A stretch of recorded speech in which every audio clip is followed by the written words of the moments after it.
Quisiera que nos explique un poquito más el ejemplo o analogía del Hotel de Hilbert, porque hay quienes plantean que el universo sería infinito en tiempo, ¿no? Que existió siempre, lo cual ya vimos que está bastante desacreditado, o en espacio, que el universo sería infinito en tamaño.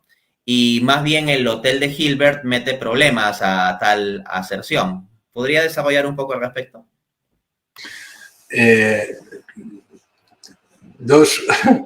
Siempre está muy bien los comentarios que haces, porque la verdad es que me alegra tener una conversación con alguien que sabe también tanto sobre ciencia, porque no es usual, ¿vale? Entonces, en esto me quito el sombrero delante porque efectivamente eres una persona versada en temas científicos, lo que lamentablemente no es tan usual porque, exactamente como tú has dicho, la ciencia en este momento debería ser una de las palancas que utilizamos los teístas en nuestras conversaciones, porque realmente es la que lleva, es una de las demostraciones de que Dios necesariamente tiene que existir, al margen de las pruebas filosóficas, pues desde Santo Tomás hasta aquí, pues todas ellas también. Pero, digamos, esas siempre han estado más al alcance y esto de lo que estamos hablando es más moderno.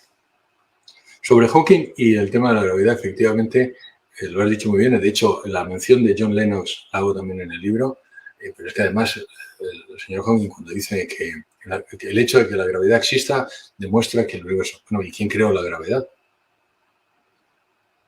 ¿Y quién creó la gravedad? Vamos a empezar por el principio, porque esto es cuando los ateos realmente te retrotraen. Me da igual que el universo se haya creado hace 13.700 millones de años o hace 19.000 millones de años. ¿Y quién creó la gravedad? Y sobre todo, efectivamente, y tal como dices, la gravedad no es más que una ley que demuestra la existencia de otras cosas. ¿Y quién hizo esa ley? ¿Por qué tuvo que existir la gravedad? El problema de los ateos es que al final el Big Bang y la existencia de la creación ha tenido un problema para ellos. Además, también menciono, hay unos teoremas que se llaman los teoremas de Borde, Vilenkin y Guth, que son del año 2012, que vienen a demostrar lo mismo que Hilbert en la matemática, en la parte de la física, que son los teoremas del límite del tiempo pasado. Borde, Vilenkin y Guth vienen a demostrar que en cualquier universo o multiverso ha tenido que existir un principio. Punto. Es decir, no hay escapatoria. El señor Vilenkin, en una cita que dice, ahora ya no tenemos escapatoria. Lo dice él, dice, ya no tenemos escapatoria. Ya hemos demostrado que en cualquier universo o multiverso donde la constante de Lemaitre Hubble sea creciente, que eso básicamente es una necesidad, tiene que haber existido un principio, lo que se llama los teoremas del límite del tiempo pasado. Bien. Con lo cual ya no hay salida, por eso digo, no hay salida, no es más que estamos intentando enmarañar, ¿sabes? Crear humo para que la gente no vea que es necesaria la existencia de Dios.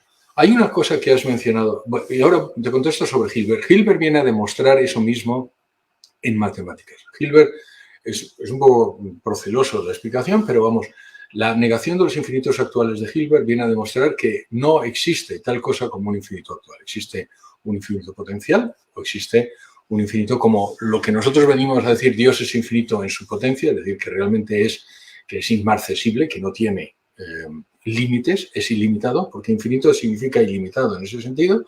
Eso sí existe, pero un infinito actual es imposible. Entonces, hablo de lo que se llama el Hotel de Hilbert, que es un ejemplo que él mismo pone, para demostrar la ilógica, ahí se demuestra la ilógica de los infinitos actuales y, por tanto, como el tiempo sería, si fuera infinito, un infinito actual, el tiempo no puede ser un infinito actual y, por tanto, tiene que haber tenido un principio. Y eso, les digo, lo demuestra Hilbert, que es uno de los mayores matemáticos de la historia a principios del siglo XX. Bien. Pero quería hacer una referencia a algo que has dicho y que también es importante. Al final del libro, el libro tiene una parte de cuestiones previas donde hablo qué es Dios, y yo creo que es muy importante establecer esto porque muchas de las cosas que nos separan, digamos, de los ateos es una imagen equivocada de lo que es Dios. Cuando hablas de Dios, muchas de las personas lo que inmediatamente piensan es un señor con pelo blanco, barba grande, vestido con una túnica y además con cara de enfadado. Bien, yo efectivamente tampoco creo en un Dios así. Dios es exactamente como tú lo has dicho, es el creador, pero que además participa y es todo bondad, todo realidad, todo belleza y además sigue participando y interviniendo en este mundo. Es el Dios de Santo Tomás, es nuestro Dios cristiano. Ese es el Dios y vamos a establecerlo porque la palabra Dios muchas veces es, tú crees en Dios y entonces la gente tiene ese paradigma en la cabeza y no les deja pensar. Por eso muchas veces lo que hablo es alguien creador, para quitar la palabra Dios para que no tenga esa influencia. Eso es Dios. Esa es la primera parte del libro. Después hablo de los argumentos cosmológicos y físicos, después hablo de los argumentos matemáticos, como el de Hilbert, ya te digo, como los teoremas de incompletitud de Gödel, y después finalmente hablo en la parte de la biología y la química, y termino con unas cuestiones finales donde menciono qué es también ser ateo. Porque es importante y qué es ser agnóstico. Porque muchas de las personas, por ejemplo, ahora que me estoy encontrando, no se llaman ateos porque la creencia en la no existencia de Dios repugna al ser humano.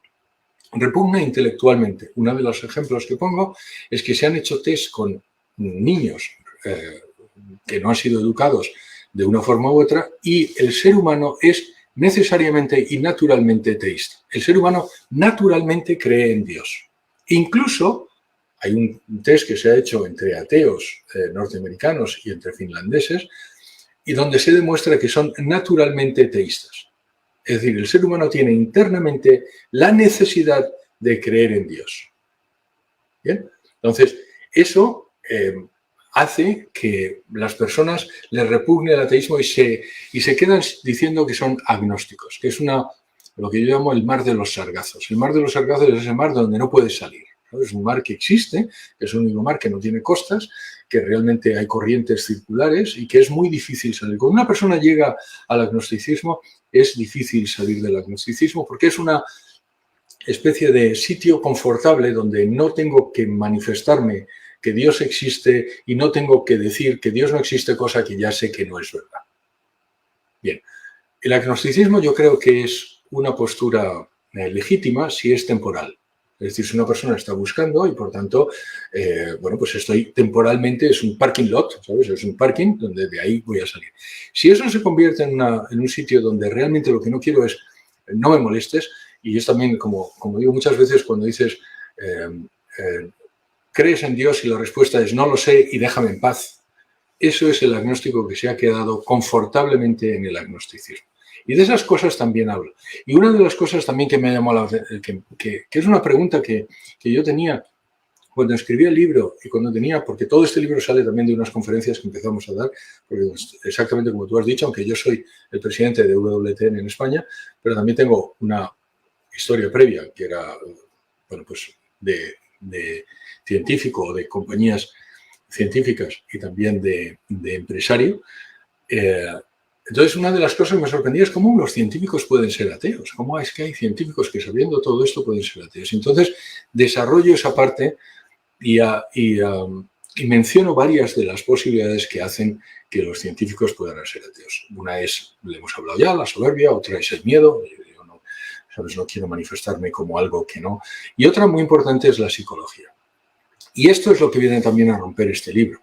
La psicología hay mucha gente que piensa que la mayor parte de los científicos son ateos y eso no es verdad. Y es importante decirlo. Y los ateos tienen tendencia a decir eso muy frecuentemente para crear un caldo de cultivo que es, si no eres ateo es que no eres científico. Eso no es verdad. Y es lo que se llaman y menciono ahí los experimentos de conformidad de Solomon Asch, en los años 50-60 del siglo pasado, donde lo que venía a decir es que el ser humano quiere ser conforme a su entorno. Entonces, cuando le decimos que su entorno piensa de una forma, el ser humano tiende a conformarse con eso, incluso si piensa lo contrario. Es lo del traje del emperador. ¿Se te acuerdas aquel cuento de Hans Christian Andersen donde el emperador va desnudo y todo el mundo va diciendo, sí, es fenomenal el traje? Cuando todo el mundo va desnudo, lo ve desnudo, pero con tal de no decirlo, porque serían el único que vería al emperador desnudo. El señor Solomon Asch, en los años 50 y 60, hace un experimento que es muy clarificador. Pone 3 rayas, una más grande que las otras, y le pregunta a la gente cuál es la raya, 3 líneas verticales, y le pregunta cuál es la línea vertical que ves más alto. Evidentemente todas ven la línea vertical, que es, digamos, la segunda, que es más alta. Todos lo ven. Pero el experimento consiste en que hay 7 personas que van diciendo, no, yo veo que es la de la derecha, yo veo que es la de la derecha, yo veo que es la de la derecha. Naturalmente esas 7 personas están pagadas para hacer el experimento y la única persona que realmente es libre es el octavo. El octavo escucha que las 7 previas van diciendo que la más alta es la de la derecha. Él ve que la más alta es la del medio.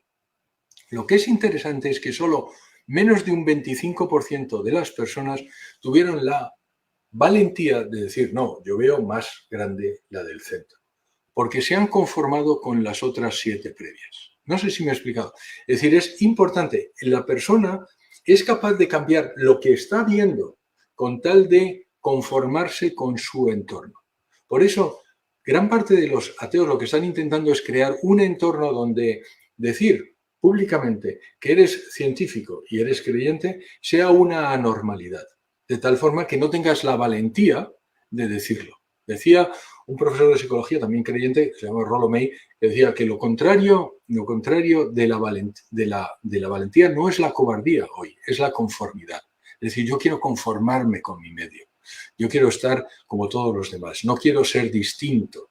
¿Vale? Eso que nos pasa a los niños pequeños nos pasa también a nosotros. Y esos son los experimentos de conformidad del señor Asch. Y eso es lo que viene a demostrar. Por eso es otra de las cosas importantes. Romper ese paradigma es parte de lo que hace el libro. Cuando una persona lee este libro, no le queda absolutamente más opción que convertirse en teísta. El último capítulo del libro se llama ¿Y ahora qué?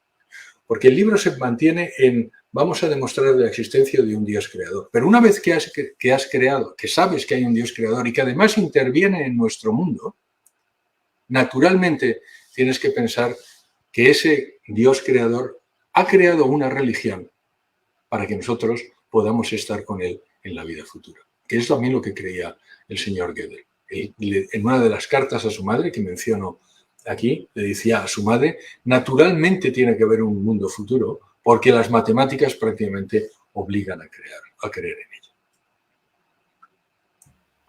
Muchísimas gracias por esas reflexiones.